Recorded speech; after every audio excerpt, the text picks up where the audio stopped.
अन्य समाजशास्त्रीय अध्ययनों की तरह ही ऐतिहासिक पद्धति के द्वारा किए गए अध्ययनों को भी विभिन्न महत्वपूर्ण चरणों से गुजरना पड़ता है। उसमें जो पहला चरण है वह है समस्या का चुनाव यानी सिलेक्शन ऑफ द प्रॉब्लम। इस विधि के द्वारा अध्ययन करने के लिए शोधकर्ता एक ऐसी समस्या का चुनाव करता है जिसका ऐतिहासिक विधि के द्वारा अध्ययन संभव हो, यानी कि अध्ययन का विषय ऐसा हो जिसमें उसकी रुचि हो, उसके बारे में उसको थोड़ा बहुत पूर्व ज्ञान हो, अध्ययन विषय उसकी उपलब्ध साधनों की सीमाओं के अनुरूप हो, यानी कि उसके पास जो पर्याप्त आवश्यक धन, श्रम और समय की आवश्यकता है वो हो, और यह विषय के लिए जो जिस भी विषय के ऊपर वह अध्ययन कर रहा है वह जो है जो प्रॉब्लम, जो समस्या का चुनाव कर रहा है वह अध्ययन विषय के लिए उपयोगी हो। तो इन चीज़ों को ध्यान में रख करके वह अपनी समस्या का चुनाव करता है और फिर वह दूसरे चरण जो है अध्ययन का उसकी तरफ अग्रसर होता है, अर्थात वह दूसरे चरण के रूप में अपने सूचना के स्रोतों का निर्धारण करता है, यानी कि वह जो ऐतिहासिक तथ्य जो उसको चाहिए अध्ययन के लिए और किस माध्यम से, यानी ग्रंथों, पुस्तकालयों, संग्रहालयों, यानी किसका उपयोग करेगा और कहाँ से अपने तथ्य प्राप्त करेगा।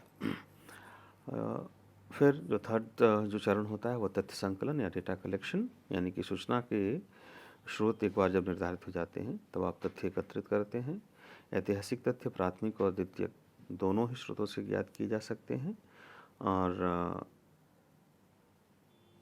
जो छपे हुए ग्रंथ हैं, दस्तावेज हैं, शिलालेख हैं, वंशावलियाँ हैं जो इधर उधर बिखरी पड़ी हैं, उनमें से विश्वसनीय एवं प्रामाणिक स्रोतों एवं तथ्यों का संकलन शोधकर्ता अपनी योग्यता, अनुभव, दूरदर्शिता एवं प्रशिक्षण के आधार पर करता है। वह सरकारी प्रलेख, गैर सरकारी प्रलेख इत्यादि का उपयोग करता है, और उसके लिए जो जरूरी धन और समय चाहिए होती है उसका वो प्रयोग करना होता है, लेकिन उसको अपनी सीमाओं का ध्यान रखते हुए तथ्य संकलन करता है। और जब तथ्य संकलन उसका पूर्ण हो जाता है तो नेक्स्ट जो चरण आता है अध्ययन का वह है उसकी ऐतिहासिक आलोचना करना। वो जो उपलब्ध सामग्री है उसकी ऐतिहासिक आलोचना या हिस्टोरिकल क्रिटिसिज्म, अर्थात ये देखने की कोशिश करता है कि जो तथ्य एकत्रित किए गए हैं वे प्रामाणिक और विश्वसनीय हैं या नहीं, और उसमें किसी प्रकार का पक्षपात तो नहीं है, और इस प्रकार से हम उसकी स्रोतों की जो वैधता और विश्वसनीयता को की परख करते हैं, और कि ये जो हिस्टोरिकली जो है ये जो उपलब्ध सामग्री है वो टेनेबल है कि नहीं है, और इसी को हम ऐतिहासिक आलोचना कहते हैं। तो उनकी जांच परख, खोज परख और उनको समझना और उनको अध्ययन के लिए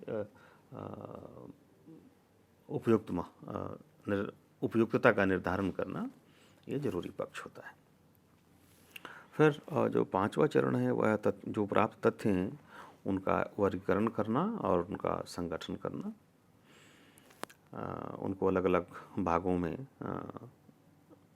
जो बांट देना ताकि उनकी व्यवस्थित कर लेना, ताकि उनकी परस्पर तुलना की जा सके और उनके गुणात्मक और संख्यात्मक जो पक्ष हैं उनको समझा जा सके। जब आप इतना सारा काम कर लेते हैं तो जो छठा जो चरण है वह ऐतिहासिक अध्ययन का वह है उपलब्ध तथ्यों का विश्लेषण एवं उनकी व्याख्या करना। और इसके अंतर्गत जब हम विश्लेषण व्याख्या करते हैं तो ये समझने की कोशिश करते हैं कि जो उपलब्ध तथ्य हैं वो जिस घटना की तरफ या समाज के जिस पक्ष की तरफ इंगित कर रहे हैं उनका क्या कार्य कारण संबंध है, वो किस प्रकार से एक दूसरे के साथ जुड़े हुए हैं, और उसके आधार पे फिर हम अध्ययनकर्ता अपनी निष्ठा और निष्पक्षता को बनाए रखते हुए निष्कर्ष निकालने का प्रयास करता है। फिर जब एनालिसिस और विश्लेषण का कार्य पूरा हो जाता है, तब जो नेक्स्ट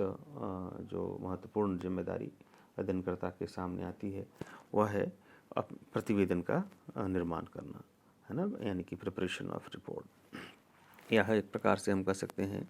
कि अध्ययन का अंतिम चरण होता है, और जिसमें जो अध्ययन के आधार पर जो सूचनाएं प्राप्त हुई, जिसका जो विश्लेषण हुआ, जो निष्कर्ष निकले, उनको सरल, स्पष्ट और समझने योग्य